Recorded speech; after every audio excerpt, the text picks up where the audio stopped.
Goedemorgen, Jenna Hara Cornians en ik wens iedereen den 6. juli een gezegende dag. Vandaag werden we ons weer met het woord beschäftigen en door weer even nadenken.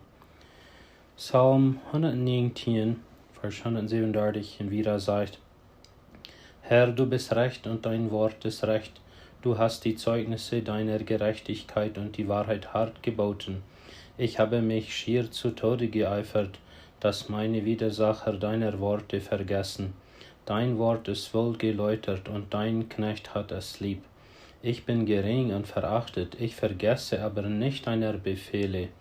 Deine Gerechtigkeit ist eine ewige Gerechtigkeit und dein Gesetz ist Wahrheit. Angst und Not haben mich getroffen. Ich habe aber Lust an deinen Geboten. Die Gerechtigkeit deiner Zeugnisse ist ewig, und erweise mich, so lebe ich. Und dann Psalm 1, Vers 2, wo es sagt: Sondern hat Lust zum Gesetz des Herrn und redet von seinem Gesetz Tag und Nacht. Das sind einzige Übersetzungen, die würden, glaube ich, sagen, über das Wort no denken. Haben wir uns jemals in Bibeltext so angenommen, dass wir den ganzen Tag an uns haben und nachdenken und uns daran erfreuen und uns in die Gedankenwelt abzunehmen?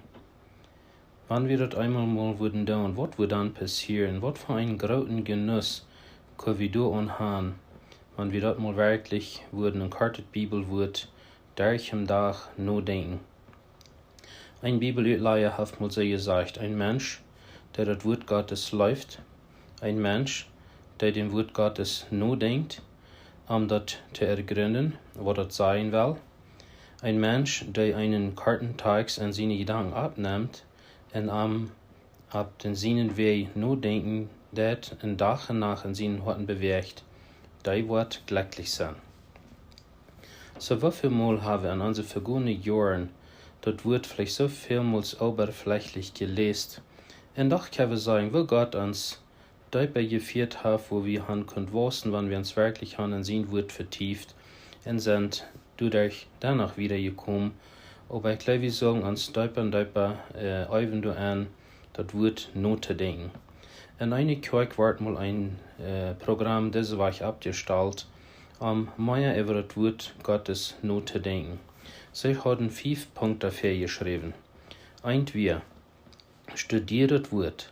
Fang keinen Tag an, ohne ein Wort von der Bibel zu beherrschen. Zweitens, nimm das Wort betend ab. Leih niemals deine Bibel zur Seite, weil du das Wort, was du studiert hast, ein Teil in dein Leben geworden ist. Und drittens, leih das rauf.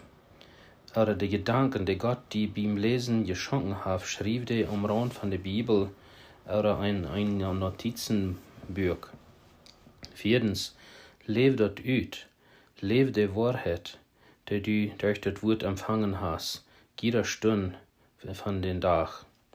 Fünftens, gib das Wort wieder, Physik, jemand wieder zu sagen, was du an das Wort gelehrt hast. Eine Mutter versagt einmal ihre 8-jährige Tochter Maria die Sinnerschulektion beizubringen. Sie nahm ihre Bibel zur Hand und sagte: Komm, Maria, ich will die halten. Gut, Mama, aber lass uns aus der Bibel von Großpapa lernen. Der ist viel interessanter als deine. Nee, Maria, der ist korrekt dasselbe, sagte Mama. Ich aber denke, dass die Bibel von Großpapa interessanter ist. Wegen du bist viel mehr gelesen, als du hast, sagte Maria. So, von der Frau wir uns vielleicht, wofür brauchen wir unsere Bibel und wofür denken wir über das Wort nach? Die Bibel enthält alle geistlichen Vitaminen, die nötig sind, unsere Seele gesund zu erhalten. Gottes Segen für diesen Tag.